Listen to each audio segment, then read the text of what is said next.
सबसे पहले हम लोग जान लें कि राधा अष्टमी के पूजन में हमें किस किस सामग्री की आवश्यकता होगी। तो देखिए, पहले से ही मैंने दीपक जला रखा है ताकि हमारा समय बच जाए। ऐसा आप लोग एक टेबल रखिएगा, टेबल को अच्छे से सजा लीजिएगा और इसके ऊपर कलश की हमें स्थापना करनी है। स्थापना करने के लिए नीचे चावल की ढेरी हो, ढेरी में अष्टदल कमल बना लेना। यदि नहीं आता हो तो चावल की ढेरी ऐसे भी रख के कलश की स्थापना कर सकते हैं।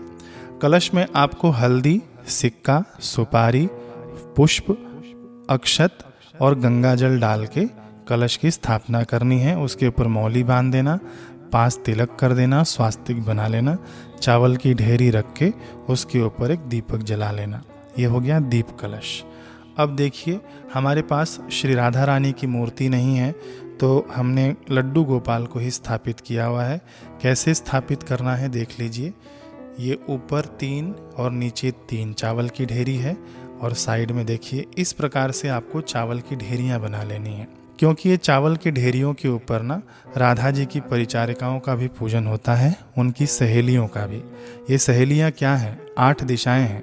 आप लोग ध्यान से देखेंगे ना तो पूरब, पश्चिम, उत्तर, दक्षिण और इनके बीच बीच की जो एक एक दिशाएं होती हैं उनका पूजन होता है। राधा जी की ये सखियां हैं, सहेलियां हैं, सेविकाएं हैं, 8 दिशाएं। तो जैसे शास्त्र में लिखा है, पुराणों में लिखा है, ऐसे ही मैं बता रहा हूँ। ये पूजन भगवान श्री कृष्ण ने इसी प्रकार से किया था राधा जी का, और यही पूजन की विधि भगवान शिव जी बता रहे हैं माता पार्वती जी को। सजावट में देखिए, मैंने आसपास तुलसी जी के गमले भी रख लिए हैं जिनके अंदर मंजरियाँ लगी हुई हैं। यदि मान लीजिए आपके पास लड्डू गोपाल भी नहीं है, राधा जी की मूर्ति भी नहीं है, तब आप क्या करेंगे? उस स्थिति में आपको राधा जी का पूजन एक हरण के ऊपर करना है, जिसको संस्कृत में हरितकी भी बोलते हैं। देखिए, इसे हरण कहा जाता है। इसमें बड़ा और छोटा 2 प्रकार का हरण आता है। तो इसमें से आप कोई भी बड़ा हरण भी ले सकते हैं पूजन के लिए। तो मैंने ये जो 8 दिशाएं बना रखी हैं ना, 8 सहेलियों के लिए जो स्थान बना रखे हैं, उनके लिए मैंने हरण रख रखा है कि इनके ऊपर मैं हरण की स्थापना करूंगा और उससे सहेलियों का, परिचारिकाओं का पूजन किया जाएगा। ये मिष्ठान रखा हुआ है राधा जी को भोग लगाने के लिए। ये है वस्त्र, दिया, आरती के लिए कपूर, और देखिए सबसे मुख्य बात मैं आपको बताऊं, पुष्प हमारे पास होना चाहिए। और ये है नॉर्मल जल, इसके अंदर गंगा जल मिलाया हुआ है। और ये दूसरा जल हमने तैयार किया है जो विधि में है, मैं आपको बताता हूँ। इसके अंदर नॉर्मल जल लीजिए, थोड़ा सा गंगा जल डालिए, चंदन का चूर्ण डालिए, पुष्प डालिए और दूर्वा डालिए। समझ गए आप लोग? तो इस प्रकार से अर्घ तैयार करना है। और ये अर्घ हम लोग देंगे दक्षिणावर्ती शंख से। तो आपके पास एक छोटा सा दक्षिणावर्ती शंख भी होना चाहिए। दक्षिणावर्ती शंख, इसी से हम लोग अर्घ देंगे। जैसे शिव जी ने बताया है उसी प्रकार से मैं आपको बता रहा हूँ। अब ये पान का बीड़ा होना चाहिए, ये धूप होना चाहिए। धूप मैंने पहले से जला रखा है और मेरे पास गूगल है ओरिजिनल वाला, तो ये गूगल आपको उपयोग में आएगा पूजन में। इत्र है और ये हवन के लिए सामग्री है और ये हवन कुंड तैयार रखा हुआ है। शिव जी ने मंत्र भी बताया है कि किस मंत्र से हवन करना है। ये मैं पुराणों से आपको सारी पूजा की विधि बताऊंगा। अब देखिए, ये मधुपर्क, मधुपर्क कैसे बनता है कि आप लोग दही लेना, दही के अंदर घी डालना। घी मान लीजिए आपने 1 चम्मच डाला हो तो आधा चम्मच आपको शहद डालना है। घी से आधा शहद, और उसके अंदर कुछ मीठा, गुड़ हो या मिश्री हो, जो भी हो, तो इसको मिला देना। ये मधुपर्क बन जाएगा। ये हमको भोग लगाना है, मधुपर्क अर्पित करना है। तो ये सब सामग्री है, ये सब सामग्री आप लोग पहले से जुगाड़ कर लीजिएगा, फिर उसके बाद आप लोग पूजन शुरू करिएगा। यदि आपकी सामग्री पहले से तैयार है तो बड़ी अच्छी बात है। यदि नहीं तैयार है तो आप लोग इस वीडियो को पॉज कीजिए, सामग्री आप लोग एकत्रित कीजिए और वीडियो के साथ साथ आप लोग पूजन शुरू करेंगे। तो ये थी पूजन के पहले की पूर्व की तैयारी, जो अभी आप हम लोगों ने देखा। अब हम लोग पूजन करेंगे। तो मैं फिर से आपको बता दूं कि जैसे पार्वती जी को भगवान शिव जी ने उपदेश दिया है, वो हमको सुनते सुनते पूजन करना है। जी हाँ, कि भगवान कृष्ण ने क्या क्या किया, कौन से स्तोत्र का पाठ किया, राधा जी प्रसन्न हुई, इस स्तोत्र की महिमा क्या है, पूजन की महिमा क्या है, सब हम लोग धैर्यपूर्वक सुने। तो ये कथा भी हो जाएगा जो शिव जी ने पार्वती जी को सुनाया है, और इस कथा के अंतर्गत हमारा पूजन भी हो जाएगा। धैर्यपूर्वक आप लोग बैठ जाइए, हम लोग कथा की शुरुआत करते हैं, पूजन की शुरुआत करते हैं। ओम श्री महागणाधिपतये नमो नमः। श्री पार्वती जी ने पूछा कि हे भगवान, आप पुरुषों के ईश्वर श्री कृष्ण के मंत्र के होते हुए उन वैष्णव नरेश सुयज्ञ ने राधा का मंत्र क्यों ग्रहण किया? सुतपा ने राजा को श्री राधा की पूजा का कौन सा विधान बताया तथा किस ध्यान, किस स्तोत्र, किस कवच और किस मंत्र का उपदेश दिया? श्री राधा की पूजा पद्धति क्या है, ये सब मुझे बताइए। श्री महेश्वर बोले कि हे प्रिय, राजा ने यह प्रश्न किया था कि हे विप्र, हे मुने, मैं किसका भजन करूं जिसकी आराधना से शीघ्र गोलोक प्राप्त कर लूं? उनके ऐसा कहने पर उन ब्राह्मण शिरोमणि ने राजेंद्र सुयज्ञ से कहा कि हे महाराज, श्री कृष्ण की सेवा से उनके लोक को तुम बहुत जन्मों में प्राप्त करोगे। अतः उनके प्राणों की अधिष्ठात्री देवी परमात्म स्वरूपा श्री राधा का भजन करो। वे कृपामयी हैं, उनके प्रसाद से साधक शीघ्र ही उनके धाम को प्राप्त कर लेता है। ऐसा कहकर मुनि ने उन्हें राधा के इस षडक्षर मंत्र का उपदेश दिया। वह मंत्र इस प्रकार है, ओम राधाय स्वाहा। इसके बाद प्राणायाम, भूत शुद्धि, मंत्रन्यास, करन्यास, अंगन्यास, उनके सर्व दुर्लभ ध्यान, स्तोत्र और कवच की भक्ति भाव से राजा को शिक्षा दी। राजा ने उसी क्रम से उस मंत्र का जप किया। साथ ही श्री कृष्ण ने पूर्व काल में जिस ध्यान के द्वारा श्री राधा का चिंतन एवं पूजन किया था, उसी सामवेदोक्त ध्यान के अनुसार उनके स्वरूप का चिंतन किया। वह ध्यान मंगलों के लिए भी मंगलकारी है। ध्यान इस प्रकार है, तो अभी हम सभी लोग ध्यान करेंगे। हाथ में पुष्प ले लें, अक्षत ले लें और खूब ध्यान से सुनिए कि श्री कृष्ण ने कैसे राधा जी का ध्यान किया।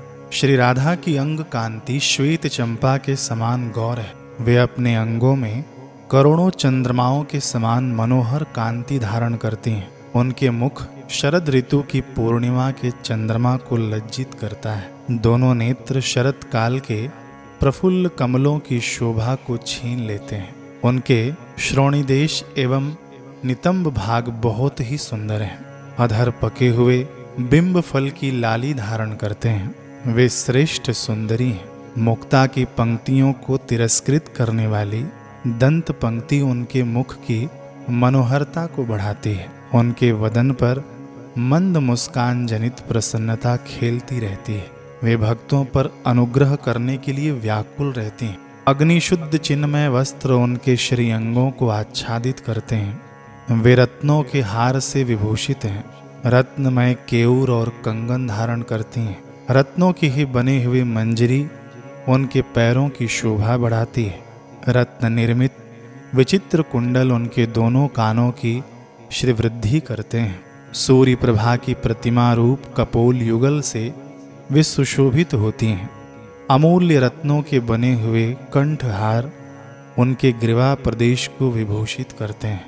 उत्तम रत्नों के सार तत्व से निर्मित किरीट मुकुट उनकी उज्ज्वलता को जागृत किए रहते हैं। रत्नों की मुद्रिका और पाशक उनकी शोभा बढ़ाते हैं।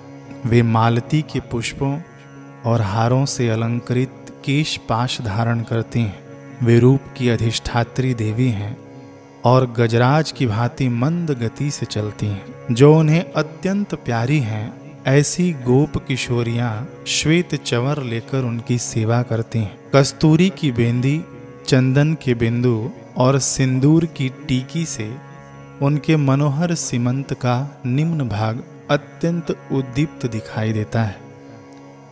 रास में रासेश्वर सहित विराजित रासेश्वरी राधा का मैं भजन करता हूँ। अब हाथ में लिए हुए पुष्प और अक्षत आगे भगवान को हम अर्पित कर दें। इस प्रकार ध्यान कर मस्तक पर पुष्प अर्पित करके पुनः जगदम्बा श्री राधा का चिंतन करें और फूल चढ़ावे। पुनः ध्यान के पश्चात 16 उपचार अर्पित करें। वे 16 उपचार भगवान शिव जी बता रहे हैं। आसन, वसन, पाद्य, अर्घ्य, गंध, अनुलेपन, धूप, दीप, सुंदर पुष्प, स्नानीय रत्नभूषण, विविध नैवेद्य, सुवासित तांबुल, जल, मधुपर्क तथा रत्नमयी शैया, ये 16 उपचार हैं। राजा ने इनमें से प्रत्येक को वेद मंत्र के उच्चार पूर्वक भक्ति भाव से अर्पित किया। हे पार्वती, इन उपचारों के समर्पण के लिए जो सर्वसम्मत मंत्र हैं उन्हें सुनो। तो जैसे अब शिव जी बता रहे हैं माता पार्वती जी को, उस प्रकार हम लोग भी पूजन करना शुरू करेंगे। सबसे पहले हम आसन अर्पित करेंगे। तो आसन के लिए हम लोग हाथ में पुष्प ले लें और अक्षत ले लें। हमने ध्यान के माध्यम से श्री राधा रानी का आवाहन कर दिया। राधा रानी मानो हमारे सामने विराजित हैं। तो अब हम लोग आसन अर्पित करेंगे हाथ में पुष्प और अक्षत लेकर। मैं मंत्र यहाँ से पढ़ रहा हूँ।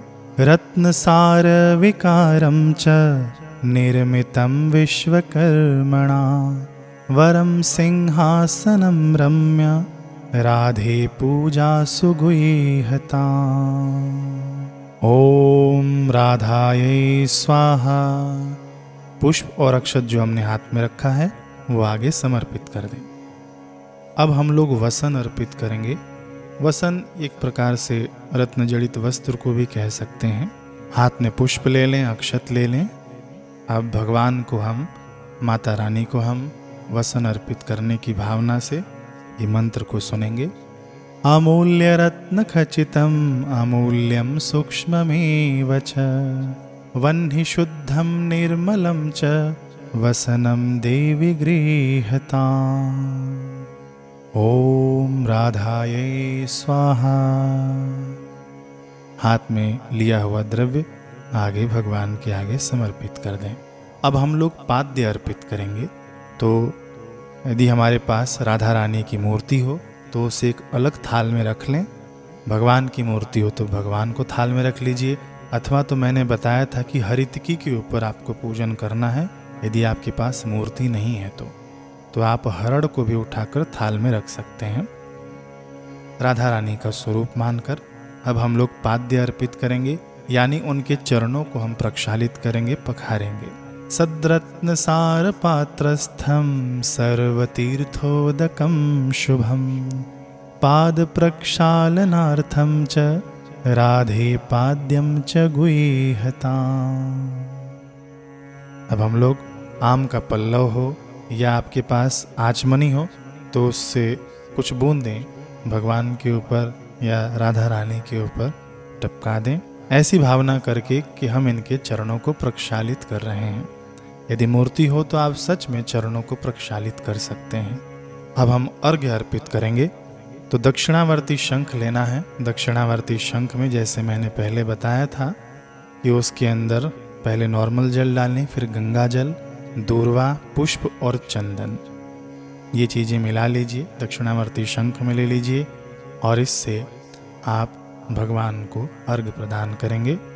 दक्षिणावर्त शंखस्थम सदूर्वा पुष्प चंदनम पूतम युक्तम तीर्थतो ये राधेयर्घं प्रतिगृह्यता। ओम राधायै स्वाहा। खूब प्रेम पूर्वक ये अर्घ हम राधा रानी को अर्पित करें। अब हम लोग गंध अर्पित करेंगे। इसके लिए हम लोग हाथ में पुष्प और अक्षत ले लें और गंध अर्पित करने की भावना से हम राधा रानी को अर्पित करें। पार्थिव द्रव्य संभूतम अतीव सुरभिकृतम मंगलार्हं पवित्रम च राधे गंधम गृहाण में। ओम राधायै स्वाहा अर्पित कर दें। अब हम लोग चंदन अर्पित करेंगे राधा रानी को। चंदन हो आपके पास तो चंदन का आप टीका कर दें।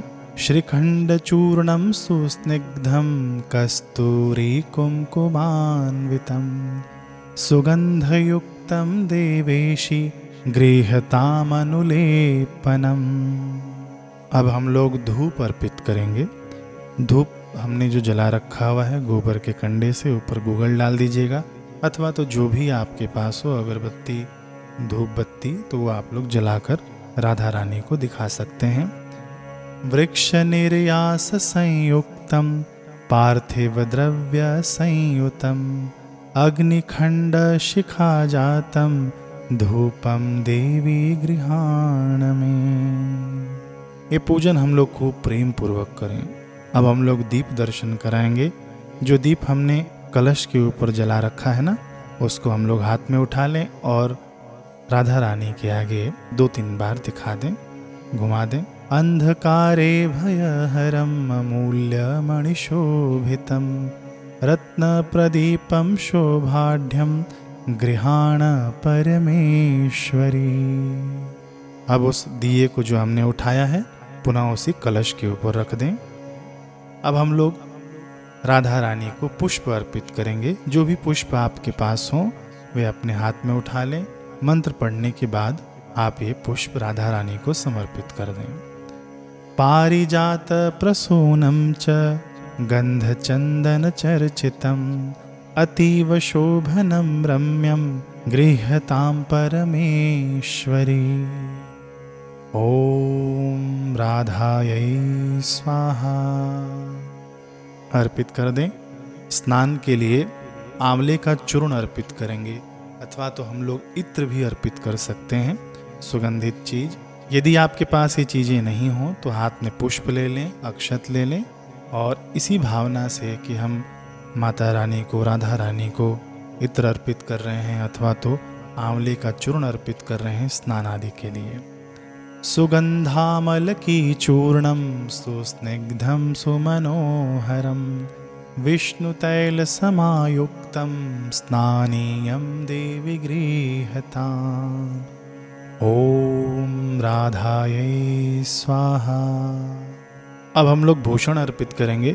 कोई भी आपके पास गहने हो सोने या चांदी के तो आप उनको धो लेना, अच्छे से धो के राधा रानी को समर्पित कर देना।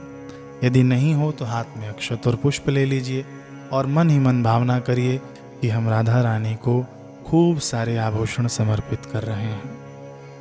अमूल्य रत्न निर्माणम केयूरवलयादिकम शंखम सुशोभनम राधे गृह्यताम भूषणम मम।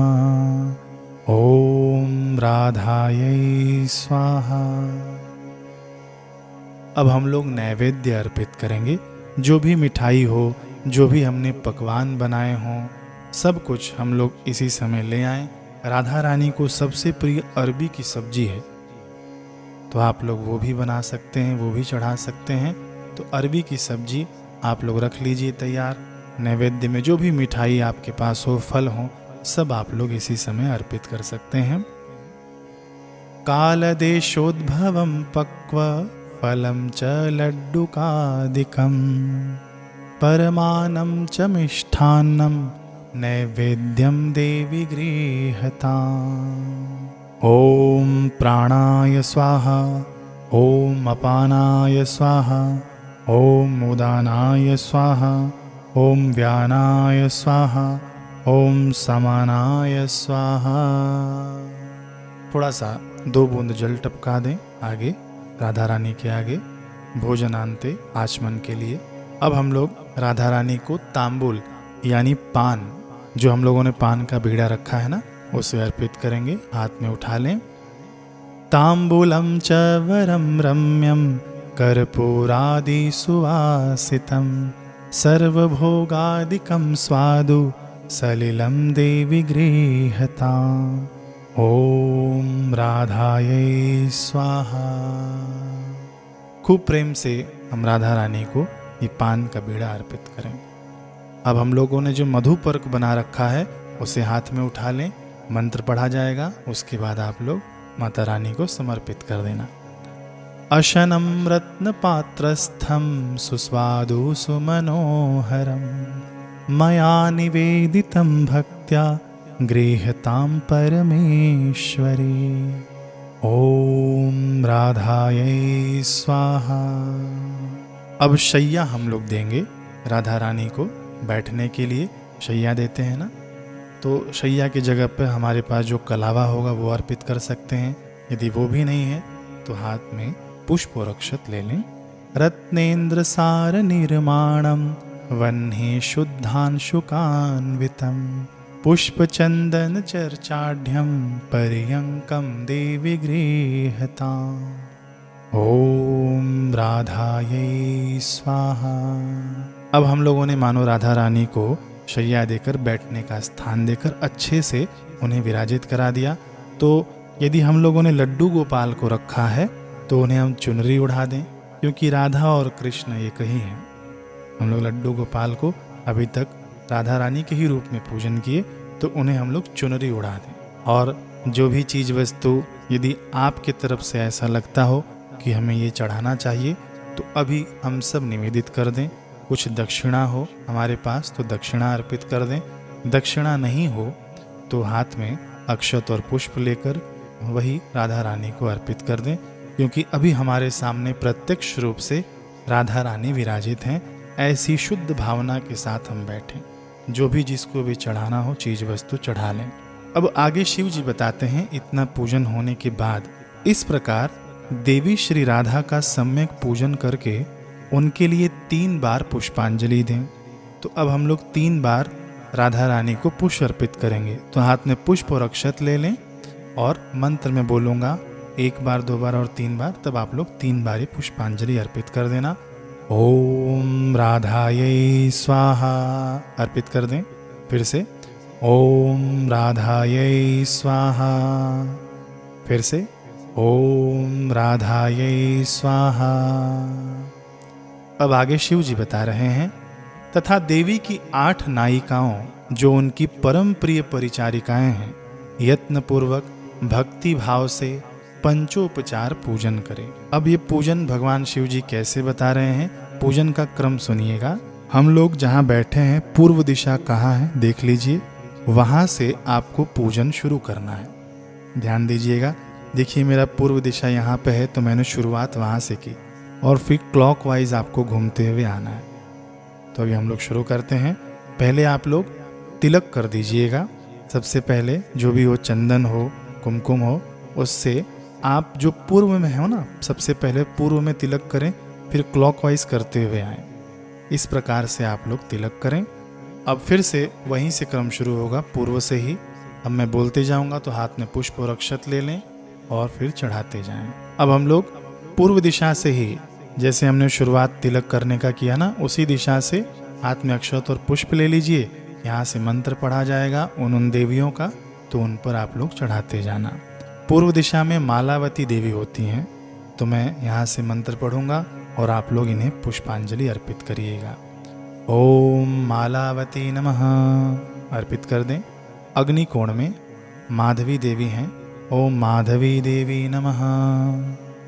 दक्षिण दिशा में रत्नमाला, ओम रत्नमाला देवी नमः।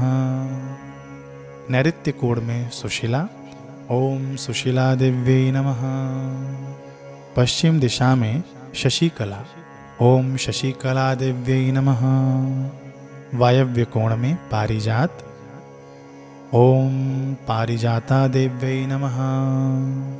उत्तर दिशा में पद्मावती, ओम पद्मावती देवी नमः। ईशान कोण में सुंदरी, ओम सुंदरी देवी नमः। इस प्रकार से हमने पुष्पांजलि अर्पित कर दिया। अब इन्हें भी धूप दिखा दें और दीप दिखा दें और इन्हें भी हम प्रणाम कर लें। वस्त्र की जगह पर आप लोग एक एक मौली का धागा अर्पित करते जाएं। इनके ऊपर मौली का धागा अर्पित कर सकते हैं। भगवान आगे कहते हैं शिव जी कि व्रती पुरुष व्रत काल में जूही, मालती और कमलों का माला चढ़ावे। यदि ये नहीं हो तो आप लोग के पास जो भी पुष्प हैं उपलब्ध, वो भी आप लोग चढ़ा सकते हैं। तत्पश्चात सामवेदोक्त रीति से परिहार नामक स्तुति करें। परिहार के मंत्र इस प्रकार हैं, तो अभी हम लोग मंत्र पढ़ेंगे, स्तुति करेंगे राधा रानी की। तो हाथ में पुष्प ले लें, अक्षत ले लें और ये स्तुति खूब ध्यान से सुने। तम देवी जगतां माता विष्णु माया सनातनी, कृष्ण प्राणाधिदेवी च कृष्ण प्राणाधिका शुभे, कृष्ण प्रेममयी शक्ति कृष्ण सौभाग्य रूपिणी, कृष्ण भक्ति प्रदे राधे नमस्ते मंगल प्रदे।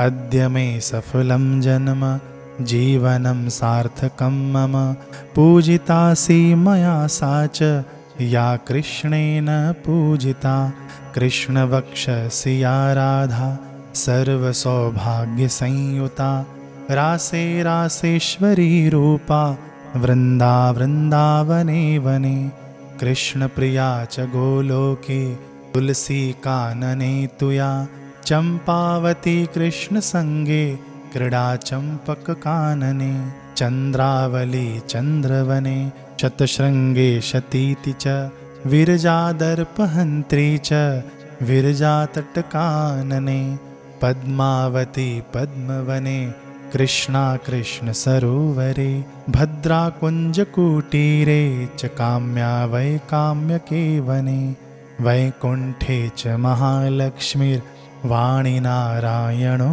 रसि क्षीरोदे सिन्धुकन्या च मर्ते लक्ष्मीर्हरिप्रिया सर्वस्वर्गे स्वर्गलक्ष्मीर्देवदुःखविनाशिनी सनातनी विष्णुमाया दुर्गा शङ्करवक्षसि सावित्री वेदमाता च कलया ब्रह्मवक्षसि कलया धर्मपत्नी त्वं नरनारायण प्रसूः कलया तुलसी त्वं च गंगा भुवन पावनी लोककूपोद्भवा गोप्यः कलांशारोहिणी रतिः कला कलांशरूपा च शतरूपा शचीदितिः अदितिर्देवमाता च त्वत्कलांशा हरिप्रिया देव्यश्च मुनिपत्न्यश्च त्वत्कला कलया शुभे कृष्णभक्तिं कृष्णदास्यं देहि मे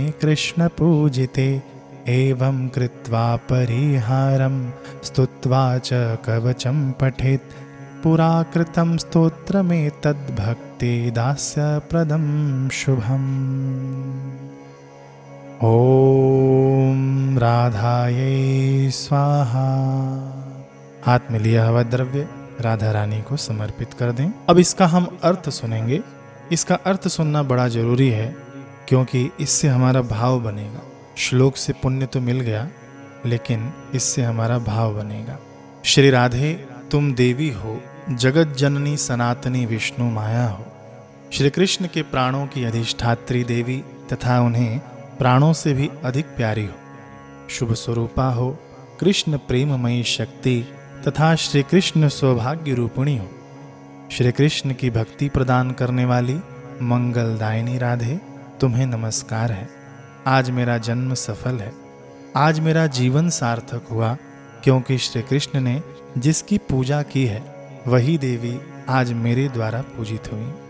श्री कृष्ण के वक्षस्थल में जो सर्व सौभाग्यशालिनी राधा हैं वे ही रास मंडल में राशेश्वरी, वृंदावन में वृंदा, गोलोक में कृष्ण प्रिया, तुलसी कानन में तुलसी, कृष्ण संगम में चंपावती, चंपक कानन में क्रीड़ा, चंद्रवन में चंद्रावली, शतशृंग पर्वत पर सती, विरजा तटवर्ती कानन में विरजा दर्पहंत्री, पद्मवन में पद्मावती, कृष्ण सरोवर में कृष्णा, कुंज कुटीर में भद्रा, काम्यक वन में काम्या, वैकुंठ में महालक्ष्मी, नारायण के हृदय में वाणी, क्षीर सागर में सिंधु कन्या, मर्त्यलोक में हरिप्रिया लक्ष्मी, संपूर्ण स्वर्ग में देव दुख विनाशिनी स्वर्ग लक्ष्मी तथा शंकर के वक्षस्थल पर सनातनी विष्णु माया दुर्गा है। वही अपनी कला द्वारा वेद माता सावित्री होकर ब्रह्म वक्ष में विलास करती हैं। देवी राधे तुम ही अपनी कला से धर्म की पत्नी एवं मुनि नर नारायण की जननी हो। तुम ही अपनी कला द्वारा तुलसी तथा भुवन पावनी गंगा हो।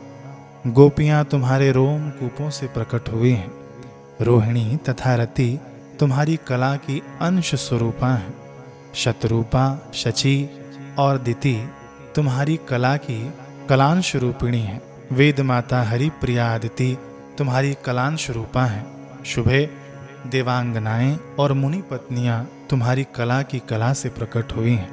कृष्ण पूजिते तुम मुझे श्री कृष्ण की भक्ति और श्री कृष्ण का दास्य प्रदान करो। भगवान शिव जी कहते हैं कि इस प्रकार परिहार एवं स्तुति करके कवच का पाठ करें। यह प्राचीन शुभ स्तोत्र श्री हरि की भक्ति एवं दास्य प्रदान करने वाला है। इस प्रकार जो प्रतिदिन श्री राधा जी की पूजा करता है वह भारतवर्ष में साक्षात विष्णु के समान है, जीवन मुक्त एवं पवित्र है। उसे निश्चय ही गोलोक धाम की प्राप्ति होती है। शिवे जो प्रतिवर्ष कार्तिक की पूर्णिमा को इस क्रम से राधा की पूजा करता है वह राजसूय यज्ञ के फल का भागी होता है। तो देखिए कार्तिक की पूर्णिमा अभी आगे 1 महीने बाद आएगी ही, तो उस पर भी हम लोग राधा जी का पूजन कर लेंगे। इहलोक में उत्तम ऐश्वर्य से संपन्न एवं पुण्यवान होता है और अंत में सब पापों से मुक्त हो श्री कृष्ण के धाम में जाता है। पार्वती आदि काल में पहले श्री कृष्ण ने इसी क्रम से वृंदावन के रास मंडल में श्री राधा जी की स्तुति एवं पूजा की थी। दूसरी बार तुम्हारे वर से वेद माता सावित्री को पाकर सृष्टिकर्ता ब्रह्मा जी ने इसी क्रम से राधा जी का पूजन किया था। नारायण ने भी श्री राधा जी की आराधना करके महालक्ष्मी सरस्वती, गंगा तथा भुवन पावनी पराशक्ति तुलसी को प्राप्त किया था। क्षीर सागर शाही श्री विष्णु ने राधा की आराधना करके ही सिंधु सुता को प्राप्त किया था। पहले दक्ष कन्या की मृत्यु हो जाने पर मैंने भी श्री कृष्ण की आज्ञा से पुष्कर में श्री राधा जी की पूजा की और उसके प्रभाव से तुम्हें प्राप्त किया। पतिव्रता श्री राधा की पूजा करके उनके दिए हुए वर से कामदेव ने रति को, धर्मदेव ने सती साध्वी मूर्ति को तथा देवताओं और मुनियों ने धर्म, अर्थ, काम एवं मोक्ष को प्राप्त किया था। इस प्रकार मैंने श्री राधा की पूजा का विधान बताया है। तो देखिए पूजन यहीं पर संपन्न हुआ। इसके आगे यदि आपको राधा जी का कवच भी पढ़ना हो, ये कवच बड़ा ही पावरफुल है। इस कवच को श्री कृष्ण सदैव अपने कंठ में धारण करते थे। तो कवच का वीडियो मैं अलग से बना दूंगा। अभी आज का महत्व श्री राधा पूजन का है, तो ये राधा जी का पूजन यहाँ पर संपन्न हुआ। यदि आपको कवच का पाठ करना होगा तो जैसे पूजन का क्रम बताया है इसी प्रकार से आप पूजन फिर से करिएगा और उस कवच को धारण करिएगा। वो कवच भी मैं अपने YouTube पर डाल दूंगा कुछ ही समय में। आप लोग इस पूजन का लाभ लीजिए, औरों को भी ये वीडियो शेयर कीजिएगा। तो ये पुराणों में बताया गया पूजन है। भगवान श्री कृष्ण ने इस प्रकार पूजन किया। हमने अभी महात्म्य सुना, शिव जी ने इस प्रकार पूजन किया श्री राधा जी का। औरों तक भी इसे शेयर कीजिए और अगले वीडियो के लिए हमारे साथ बने रहिए। फिर से मिलना है तो सब्सक्राइब करके जाइए। हरे कृष्ण।